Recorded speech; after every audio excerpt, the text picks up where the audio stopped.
जय माता दी। Welcome back to my channel. आप सबको पता है माँ वैष्णो देवी के नवरात्रे शुरू होने वाले हैं।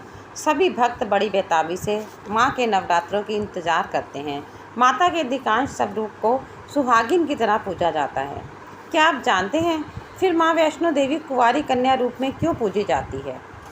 त्रिकूट पर्वत पर विराजने वाली माँ वैष्णो देवी का धाम माँ जगदम्बा का जागृत पीठ है।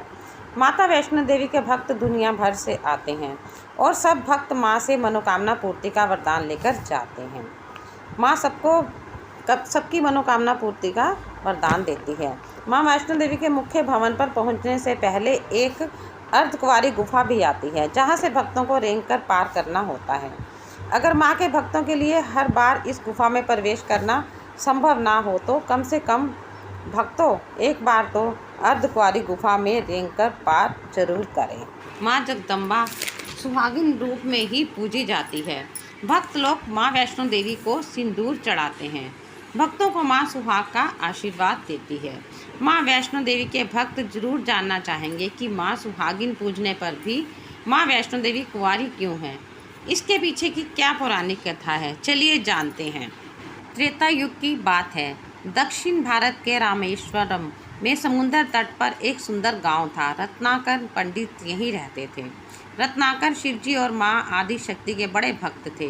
गांव शहर में रत्नाकर का मान तो बहुत था, पर कोई संतान ना थी।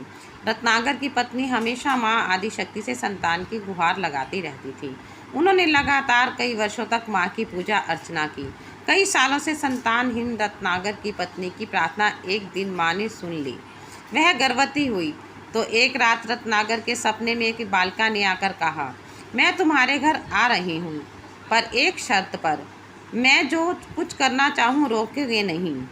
पुजारी और सिद्ध पंडित रत्नाकर को यह आभास हो गया कि माँ आदिशक्ति के सत्य रज और तम को दिखाने वाले तीन रूप महासरस्वती, महालक्ष्मी और महादुर्गा ने मिलकर ही इस कन्या का रूप लिया है। नियत समय पर इस दिव्य कन्या का जन्म हुआ। रत्नाकर को यह भी पता चल गया था कि यह कन्या माँ आदिशक्ति ने धर्म की रक्षा के लिए ही प्रकट की है। रत्नाकर उसी भाव से कन्या का लालन पालन करने लगा। छोटी सी ही उम्र में वैष्णो माँ त्रिकूट पर्वत पर तपस्या करने के लिए चली गई। हमारी वैष्णो देवी माँ दुष्टों का संहार करने के लिए धरती पर पैदा हुई, तो इसलिए हमारी वैष्णो देवी माँ कन्या रूप में ही पूजी जाती है और सुहागनों को भी अखंड सुहागे होने का वरदान देती है। ऐसी है हमारी वैष्णो देवी माँ। तो चलिए भक्तों, ये वीडियो मेरी यहीं तक थी। तो मिलती हूँ मैं आपको अगली वीडियो में।